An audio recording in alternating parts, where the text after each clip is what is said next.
Hello everyone. I hope you are all enjoying the clinical grand rounds that are going on, and I will be soon discussing a case of a CT scan of the abdomen where this young lady came to us today with fever and pain abdomen.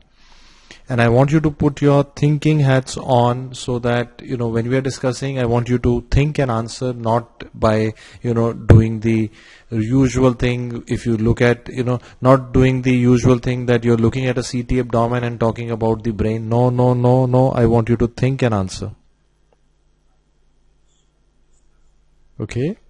So are you all set? Are you all back from your previous clinical grand round? Okay. So let us start with the grand round today. Okay, so I'm here now. So let us start with the grand round today with an idea. I see some of you are new students today and you don't know about what are clinical grand rounds.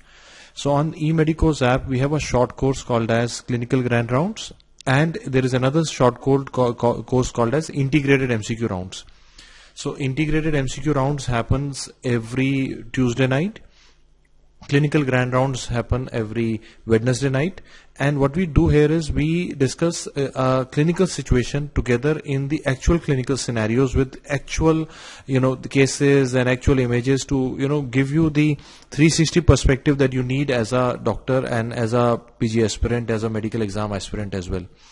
So in today's session, what I'll do is I will look at a case together, and this is a case from today's CT reporting that came to us. And I thought, why not discuss the actual case. So this is a 22-year-old lady with fever and pain abdomen were the complaints, and a contrast enhanced CT abdomen was advised, and we are going to look at it together. Are you all set? And let me all wish you a happy Doctor's Day. And I know that you are already aware of the fact that you are all privileged to be doctors, because being a doctor gives you the privilege of knowing your own self, knowing your own, body in physiology as well as in disease. You are able to help your own family, and you are able to share the privilege with the unknown people as well, who come to you as patients and who come to you with disease and symptoms. So you have this privilege that, you are the probably, if you just, ignore everything else. If you ignore everything else, the biggest privilege of being a doctor is that you are the one who knows, what is going on when, somebody in the family is, admitted or sick. You are the one who is actually guiding everybody. So it's a privilege, and do not ever compare yourself. Do not ever compare your, say, what you get in return with, somebody who is an engineer or an architect or a chartered accountant, because none of them have this privilege that you have. And to me, I believe that to be a doctor is not just a profession, it is something more than that. Not everybody becomes a doctor, and people who become a doctor, who come into this medical profession, are usually not the ones who at that time are able to see what is it that they aspire, but the medical profession has selected them as the right people. So you have not selected medicine has selected you, and medicine has taken you into this noble profession, into this noble calling, divine calling, where you can actually help other people. Before I discuss today's case, I just want you to know that medicine is one of the professions where, suppose you are passionate about neurosurgery, okay, but your passion is helping somebody else also. So your passion and purpose, they are actually same. This is a very unique thing in our profession. Like, somebody could be passionate about something, but that passion is for your own self. But here your passion is also helping others. So when you, what you bring to the society for others is your purpose. So in medicine, your profession itself is your purpose as well as your passion. If you are excited about being a doctor, you are enjoying the art of medicine, so that is your passion, and you in the end you are also serving the society. You are also meeting a higher purpose. So on this note, I believe that you who are right now attending this Wednesday night clinical grand rounds with us on the eMedico's app, I have a feeling And I have a feeling that this clinical grand rounds that we have created on the app and that we have been doing this for I think last 5 months or it has been going on. And this is something that I plan to do the entire year every Wednesday. And I feel that this clinical grand rounds would remain with you even after you become a PG. I'm sure you will keep, this small subscription with you even probably for your lifetime as a doctor, because this would be your weekly clinical discussion happening. And I think, once you get used to the quality of teaching here, you would not, forget us. I think this small clinical grand rounds will stay with you for life. I'm telling you, you will keep subscribing to this for your life, because this will be your source of upgradation, knowledge, and all those, memories revisited even when you become a senior doctor. Okay. Now on this note, let us start with the today's case. Okay. So let's look at the case together. Now what I'll do here is I will quickly, show you the CT scan. I already promised you that this is an actual case. Okay. This is an actual case from today's practice. So we will look at it together. Okay. So this is how a CT abdomen would look like. So we always start the CT abdomen at the lower chest and then we go down from. So we will look at the, I will scroll the images in front of you and we will reach to the diagnosis and then we will reach to the clinical correlation as well. Okay. So what I want all of you to see is this structure that you see in the center is your heart. This is the right lung. This is the left lung. Okay. So in the heart, the chamber which I'm trying to label. Okay. The chamber that I'm trying to label here is your left ventricle. The posterior most chamber is the left atrium. The anterior chamber right behind the sternum is right ventricle. Towards the right, you have your right atrium. This is your descending aorta right next to the vertebra. Now, some of you might be wondering why this, cardiac chambers are looking white. They are appearing white because we have given intravenous contrast. So, a point to be noted here is when we do CT abdomen, we give both IV and oral contrast. IV contrast will be seen in the blood vessels and in the tissues where there is any increased vascularity. We will be able to see the IV contrast in the blood vessel and the vascular tissue, and oral contrast will be seen in the bowel loops. Okay, are you clear? Okay, everybody now. So we are clear with this now. This patient has pain abdomen, but I want you to know, as a radiologist, what I do is I always look at the lung base in the lung window. Now, can you see now I have changed the window setting of the CT scan to show you the lung architecture. So this is just a button on the workstation on the top where I can go. I can shift back to the abdominal window and I go back to the lung window. The reason I'm doing is because sometimes the patient may come with abdominal pain, but the problem might be in the lower chest. There could be some pleural effusion. There could be some tumor sitting here. So let us look at the lungs in the lung window once. So we see the lung bases are clear. There is no effusion, no pneumonia, nothing like that. So we come back to the abdomen again. Okay. So we are now, please try to imagine again, listen to me. We are looking at the lower chest and gradually we will go down and see this patient's abdomen. The history is fever and abdominal pain. I want you to put your thinking hats on and look at the case as if you are the one who are going to report it. Although Dr. Sumer Sethi will sign it, but you can, think that you are reporting it. Okay.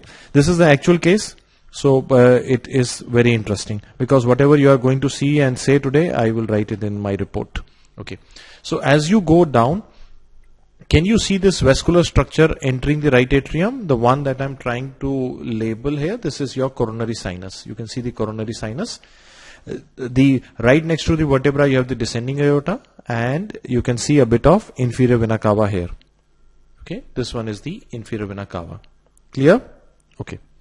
So when you go down further, now you can see we are able to see the superior most part of the liver now. Liver is now, we can start seeing the liver. You can still see the lung base, but you can see the liver, and liver is higher because the right dome of diaphragm is higher. So we are able to see the liver first. Spleen will come down. When we go further down, we will see the spleen. As you are going down now, as I'm scrolling the image stack down, you can see the liver. You can see this vessel here. This is the hepatic part of the inferior vena cava. This is the hepatic part of the inferior vena cava, this one. Okay, this is your aorta and you can see the spleen. Okay, this is the spleen. Okay, I'm going down. Now between the liver and the spleen, now I want you to appreciate that this is the liver, this is your spleen, okay, and let me just bring it here. This is your aorta. What is this white structure that you see here? So can you see that it has some air, something white, that is the oral contrast, and you can see the rugae. This is your stomach. So some of you might be, this is DICOM. Yes, these are DICOM images. This is actual workstation. I'm just looking at the hospital data set just to, give you the feel of the, how a clinical grand rounds really feel like. Okay. This is like, this is not like a, quiz thing that you play in the college. This is real clinical radiology that we're doing right now. Okay. So, this is what happens. The undergraduate who is looking at a CT abdomen, he thinks, okay, sir, why this is some disease? This is not disease. This is stomach. Sir, why it is appearing white? Because we've given oral contrast. Did I tell you this already?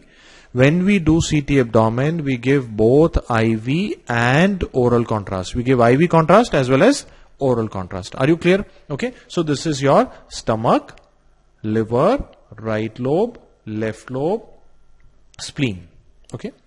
So we are scrolling down, and as a, all the time I'm thinking, what is wrong with the patient? Why this young lady has fever and why has pain abdomen? We are trying to work out. Okay. So by the time when we are scrolling down, I want to also keep a check on what we are seeing. Okay. So I am now putting my marker at the inferior vena cava, and this vein that you see, this is the left branch of portal vein, and this is your right branch of portal vein. So this is how the portal vein looks like. This is the left branch of portal vein, right branch of portal vein. So you can see the portal vein, you can see the stomach, you can see the spleen. Okay. Okay. Are you clear? Stomach. This is some gas, air in the stomach, and the oral contrast, liver, and IVC, aorta, right branch of the portal vein. So far everything looks okay, but now is the time where things start looking, a little tricky. Now this looks like a blood vessel in the splenic hilum. It seems as if, please try to notice, do you think it is somehow somebody has lifted it up a little bit at the splenic hilum? The vessels at the splenic hilum, they look a little bit lifted up. Do you agree or not? I'm going to scroll back now again and see it here. See the area here. What could this be? Now, I'm not really, I don't need to guess on this image. I have the full data set. I can scroll down. I'm scrolling down now. So when I'm scrolling down, I want you to see this is the tail of the pancreas. Okay. This is the tail of the pancreas. And, okay, listen to me here. Otherwise you will not be able to follow. It's not, it's not an easy thing. Even if you're a resident doctor listening to me, you're a surgery resident or a radiology resident, medicine resident, I am sure it will be interesting for all of you, because I told you this clinical grand rounds will stay with you for your life. I'm telling you, this is one subscription from DAMS which you will never ever want to end, because this will be interesting and unplugged and live. So please see, this is your pancreas, tail of the pancreas. Okay, so again we see that something is lifting it up, and that thing is this. Can you see this? It seems like a heterogeneous tumor sitting here, which is lifting up the pancreas, and we see a bit of kidney here, the left kidney, a little bit of left kidney is visible here. Again, I'll show you. Please see this again. This is your left kidney, spleen, some heterogeneous tumor sitting here, and we can see the pancreas and the splenic hilum lifted up. Okay. Now, what we are thinking is that, do you now realize, now we are thinking that, okay, this young patient has probably a heterogeneous tumor in the, behind the pancreas. That's why pancreas is being pushed anteriorly. It must be behind the pancreas. So maybe we're looking at something in the retroperitoneum. And now in my mind I'm thinking that this heterogeneous tumor that I'm seeing is either a retroperitoneal origin tumor. It could be a soft tissue sarcoma or all those kind of things that are coming in my mind, or it could be a renal origin tumor which I'm looking at. So how do we differentiate? Now I want you to closely look at the image sections that I'm trying to bring in front of you. Okay, this is very important to see. This is the tumor that I'm talking about. So definitely it is separate from the spleen. It is separate from the spleen, separate from the stomach. This is your kidney. Okay, and this is what we have to think, and you have to understand. I'll have to sign it after this. This is no MCQ going on, and I have to sign the report, and then I have to say what I think. Okay, that is very important. So this is your kidney. Do you see the tumor or this heterogeneous mass seems to have opened up the kidney, and the kidney is looking like a claw. Now what happens is, if there is a tumor abutting an organ, how do we tell on a CT that it is arising from that solid organ? So it should have a claw-like margin. If it is arising from kidney, the outline should look like a claw. So it seems like, okay, it seems like that this is the normal kidney parenchyma, this is the tumor, and it seems to have a claw-like appearance. Let's scroll up and down. Now can you again see, this is the normal kidney parenchyma, and this is the tumor. So tumor is not separatable from the kidney. It seems to be arising from the kidney. You see the claw-like appearance, again telling you that, okay, this is a renal origin tumor which is sitting here, and it is very heterogeneous. Again and again, if you notice now, I'm going to show you the full extent of the tumor now.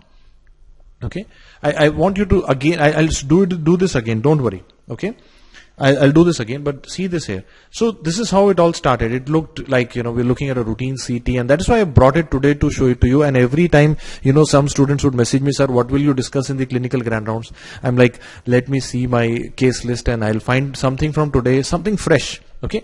So see this. We saw this. We were scrolling from above. We saw lung base were okay. Liver is okay. Spleen is okay. Stomach is okay. We thought, okay, young patient, nothing will be there. We're going down, down, down. We saw the IVC, portal vein. And then we saw something arising from the left kidney, a very, very heterogeneous tumor. And when I say heterogeneous, now I want you to look at the heterogeneity again now. Do you agree this tumor has multiple dark areas inside, So it has solid tissue and a lot of dark areas inside, very, very dark areas inside. Okay. Now, so they are not taking the shape of the calycis. This is not bear paw appearance. This is a tumor sitting here. Again, I'll say, don't judge by memory. Radiology is not about like applying memory and judging. It is about thinking. See how I'm thinking, I'm localizing, I'm trying to find out what is the, why this tumor is so heterogeneous. See, it has a lot of black areas. So on a CT console, we have a tool with which I am in front of you measuring the Hounsfield units. Are you able to see that I am able to put my cursor at the black areas and I'm able to see the Hounsfield units? Are you able to read the Hounsfield units? So if you are able to, it's okay. If you are not able to, okay, I will try to zoom it in. Okay, no, when I zoom it, the annotation goes, but are you able to see it here? So it is minus 77. So when I do the Hounsfield number in the dark areas, and there is a lot of macroscopic dark area, it is clearly visible dark area with a Hounsfield number of minus 77. Okay, some of you was on the chat box, because on the Medicos app we do the clinical grand rounds live. So on the chat box you're saying that this is PCKD. Do you think these are cysts? Do you think, what do you have in cysts? Cysts will have water inside, and water will have a Hounsfield number of around 0 and slightly above it, but this is minus 77. What do you think this is? What tissue do you think is at minus 77 on the Hounsfield scale? Do you want to tell me? What could it be? That is, anybody? That is fat. That is fat. So that means now the things are becoming interesting. Now see here. Again, I'm measuring in front of you. Minus 40, minus 48, minus 40, 60, minus 80. So this is like coming in the range of 40 to 80. We know that we are on the, between 40 to 80 or between 50 to 100 is the minus 50 to minus 100 is this is the approximate zone in the Hounsfield scale where we see fat. So we have a fat containing renal tumor in a young lady arising from the kidney. Now again I want you to see here. Okay, everybody now focus it on. If you focus, instead of judging and running, we are not playing a game here. We have to sign this report. Okay, everybody now do you see this blood vessel? This is your aorta, and over the aorta this is your left renal vein. Don't you think this renal vein looks more dilated than usual? Okay, so let's just scroll up and down here. Do you see there are a lot of tortuous vessels in this area? A lot of tortuous vessels here, and even inside the tumor, I'll try to show it to you. Even inside the tumor, you will notice that there are some big vessels inside. And the vessels are all these white things are blood vessels. The blood vessels are the one which are taking up the dye. Okay. So we have a tumor arising from the left kidney in this young lady. Okay. And there's a tumor here. Some of you are writing in the chat box and saying, what about the radiation exposure? I again want you to understand that the entire medical science is about risk benefit ratios. It is not about, like, any drug that you give to a patient would have some side effects. I'm sure you know about even the paracetamol has side effects. So it's like anything that you do in healthcare has side effects, and it is always about the risk benefit ratio. That is why you have to study for so many years to become a doctor and understand that she has a kidney tumor. Now, I'm not really bothered about the radiation at this stage because she has a kidney tumor that needs characterization. Are you clear? And on the CT, we saw there is fat component, and there are a lot of vessels that I see. A lot of angio means vessels, and a lot of tortuous vessels there, which are telling me that we are looking at a tumor which is very hypervascular. Do you agree here? Do you see these tortuous vessels now? Big blood vessels into the tumor around it. So this looks like a hypervascular tumor. So we are looking at a high vascularity renal tumor in a young lady which is having fat. Now again, my question again remains, what am I really looking at? So I have three possibilities that I'm thinking in my mind. One is this a retroperitoneal liposarcoma? Because it has fat, it has solid tissue. Is it a retroperitoneal liposarcoma, or is it a renal origin fat containing tumor? And that is where the claw sign comes into play and tells us, okay, we are looking at a renal origin mass. And I said, okay, renal origin, let us keep retroperitoneal liposarcoma lower down, keep a renal origin tumor. Then I am thinking, am I looking at something benign, or am I looking at a renal cell carcinoma? Again, what comes to my rescue here is presence of macroscopic fat. Clearly we could see chunks of fat. So it is a fat rich tumor actually. You notice this. These all black areas we saw, they were fat. Some of you must be asking, sir, why not fluid? Because they are having a Hounsfield number. We can again, I'm checking it in front of you. I'm checking it in front of you. It is negative. It is at, you can see now minus 73. So this is not fluid. This is fat. So macroscopic chunks of fat inside, we are looking at a fat containing tumor. And when we look at a fat containing tumor with a lot of vascularity, and you can see inside the tumor also, see this white thing, this is a blood vessel, okay? It's all tortuous when I trace it. So there are big vessels inside the tumor. We're looking at a vascular tumor. Let's measure the size of the tumor also, just to be on so it looks approximately on 10 centimeter by 7 or 8. We are at more than like 10 by 7 centimeter is the approximate size. So when we see macroscopic fat in a tumor like this, we are thinking of a benign tumor of kidney which is called as angiomyolipoma.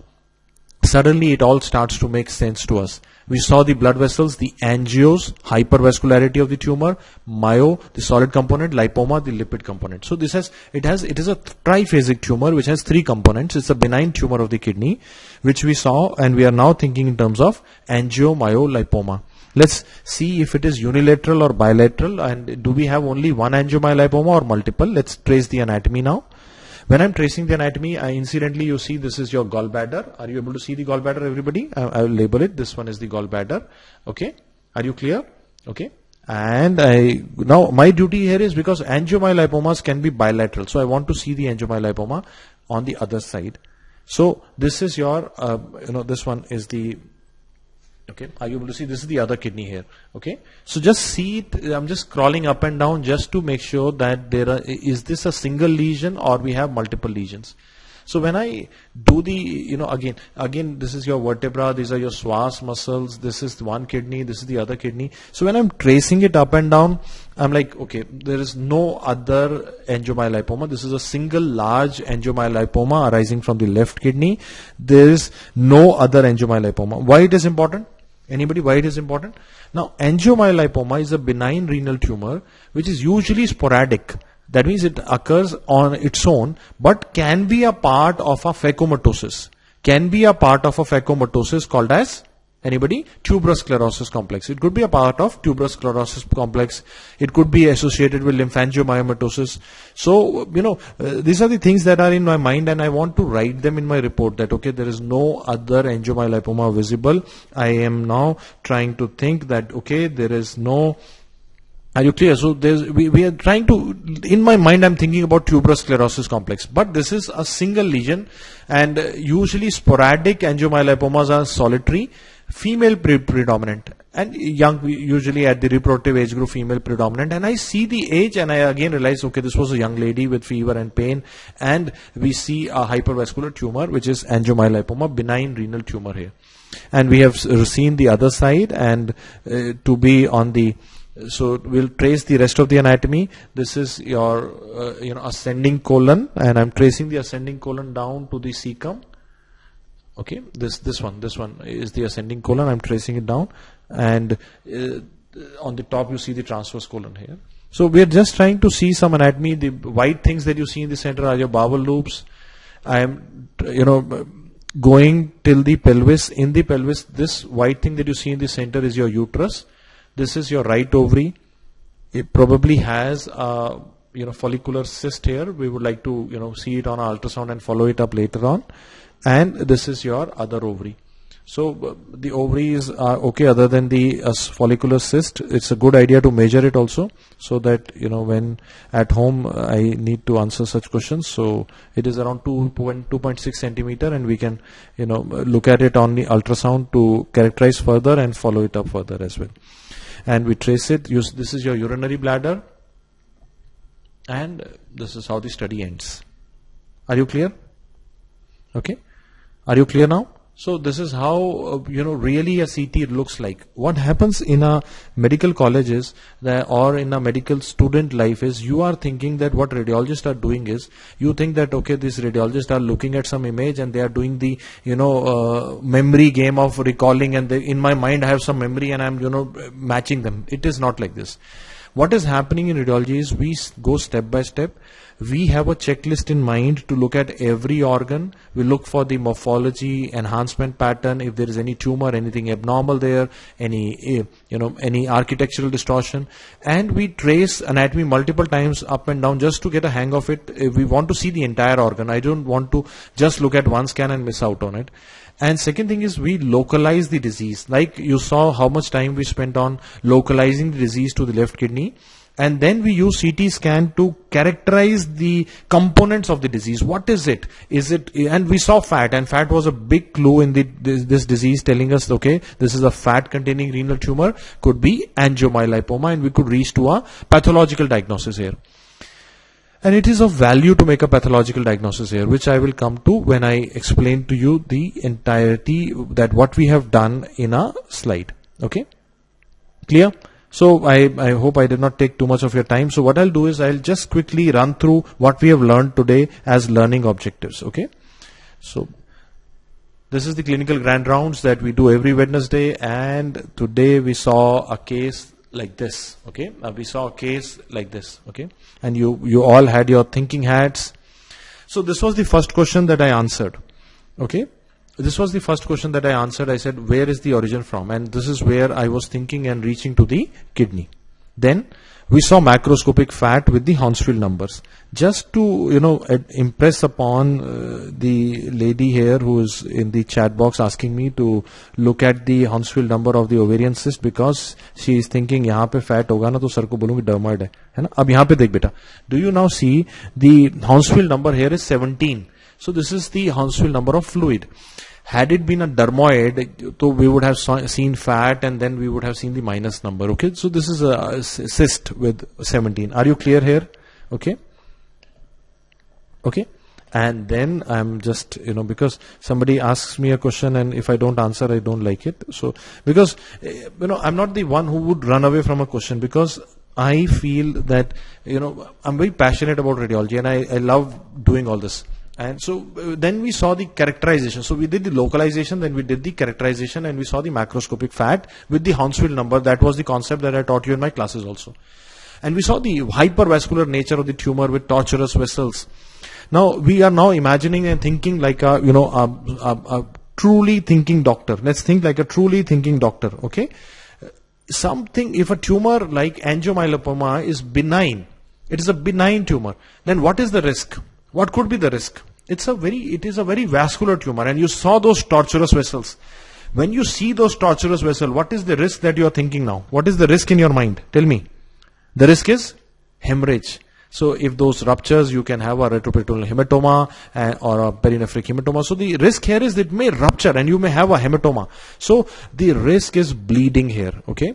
And this is why we need to know, that one of the treatment modalities that we will talk about is going to be embolization. Because the risk is bleeding here. It is a benign tumor, so risk is not metastasizing, risk is bleeding. Are you clear? Okay, so those tortuous vessels are the risk. So we make a final diagnosis of angiomyolipoma and we mention the size in our report and the origin and whatever we saw, describe it in the report. So what is angiomyolipoma? We know it's a benign renal neoplasm. We are clear with this. It can occur, majority of the times it occurs sporadically with a female predominance, and we could see this in our case as well. However, it could be associated with phacomatoses like tuberous sclerosis complex and lymphangiomyomatosis. These are the associations. Are you clear?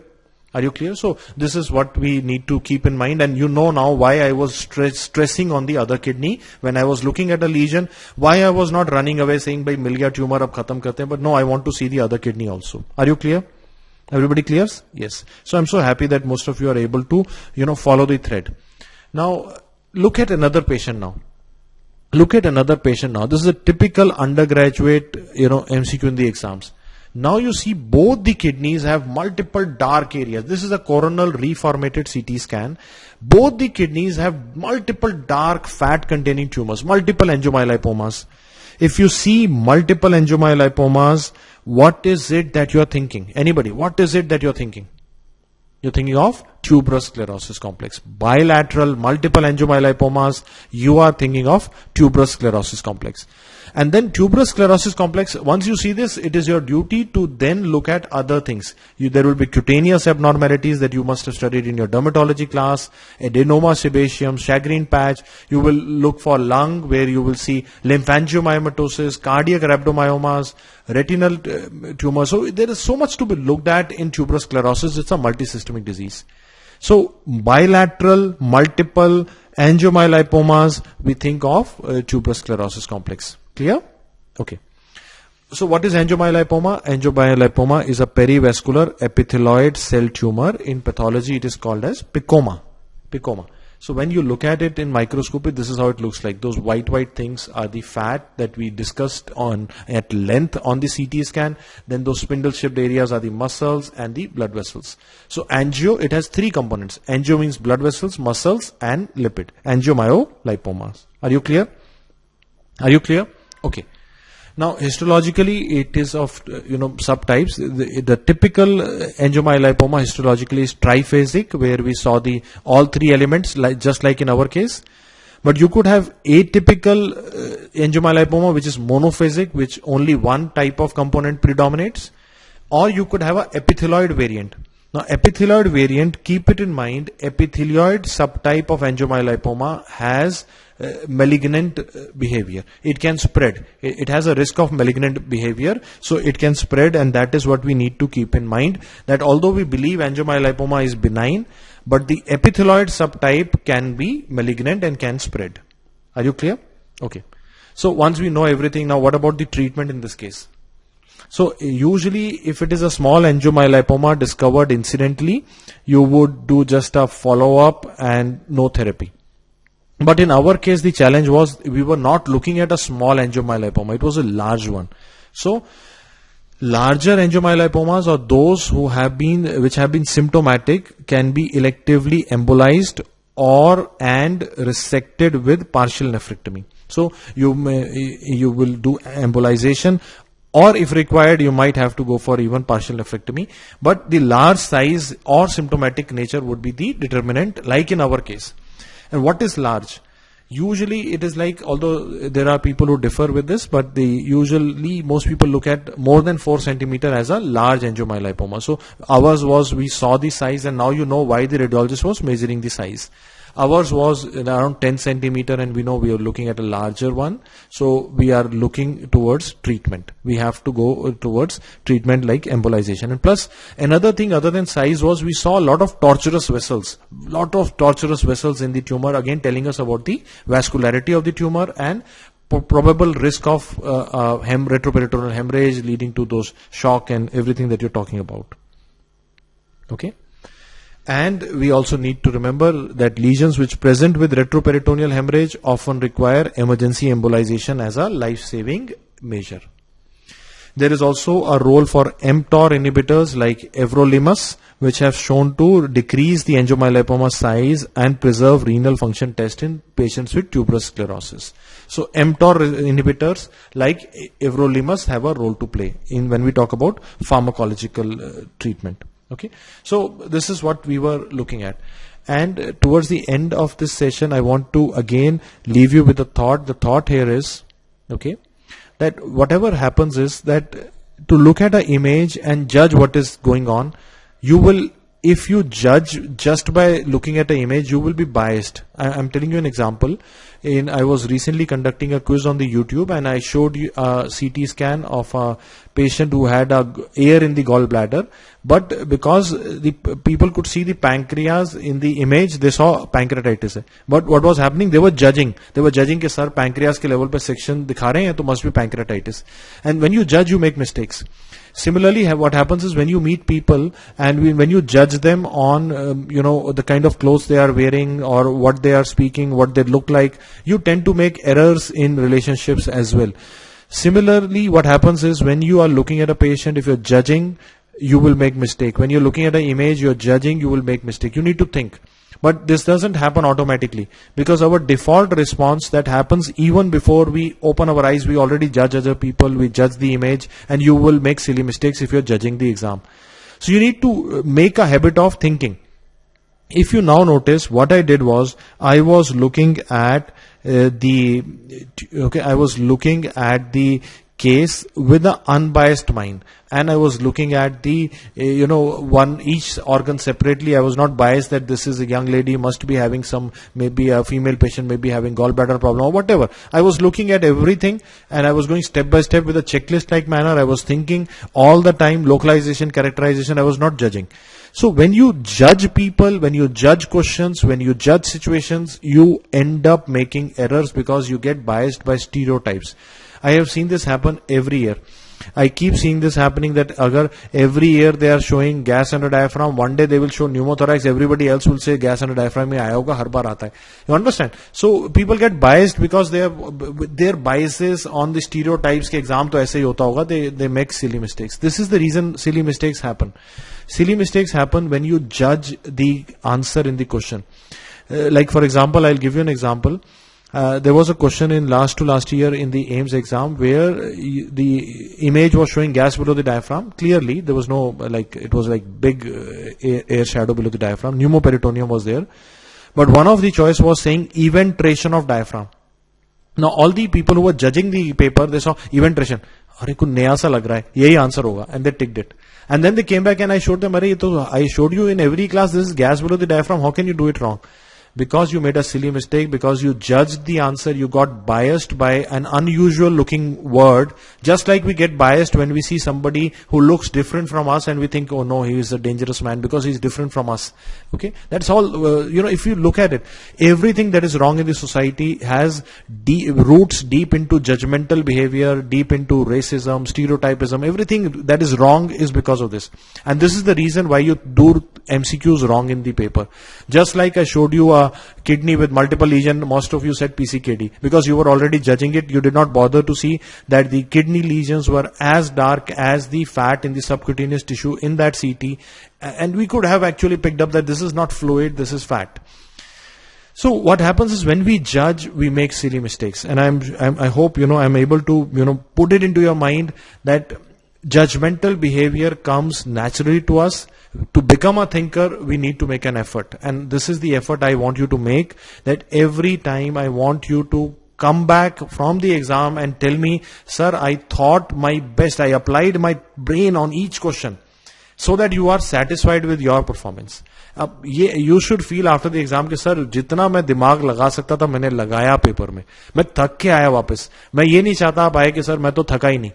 I see a lot of students who come to me and say, I saw this child who came to me 2-3 years back and said, sir, I finished my paper in 30 minutes and I have not been selected for last 2 years. What to do? I said, give time. Just one line I told him. I said, give time to the paper, think on each choice clearly, you will come back successful. And next year he came back and he said, sir, your one word changed me. I said, this is not a race going on that you're finishing the paper in 30 minutes without thinking. You're only judging answers and you're making silly mistakes. When you think, you will do better. So sometimes what happens is just one line from a mentor can help you see the right direction. Do not judge, think. Okay, don't judge the answers, don't judge people, don't judge anybody. Just, and also when you are giving others this freedom from your judgment, also take it to your own self also. Whatever anybody else might be saying about you is not relevant. You yourself are important. What you feel you want to do, it is important. If you have a dream to do, it is important. Don't be bogged down by people's judgmentalism. Don't be bogged down अगर कोई कहता है कि लड़की ये surgery नहीं कर पाएगी, वो लड़का ये नहीं कर पाएगा, वो नहीं, कुछ नहीं, सब कर पाएंगे. Don't be bogged down by anybody's judgment. So key here is thinking. Okay, I wish you all the best. It is a pleasure to be able to do these clinical grand rounds with you, and I truly enjoy them. And I will sign this report as a sporadic angiomyolipoma in the left kidney. I'll mention the size and the tortuous vessels. Thank you very much. It was a pleasure. Best of luck.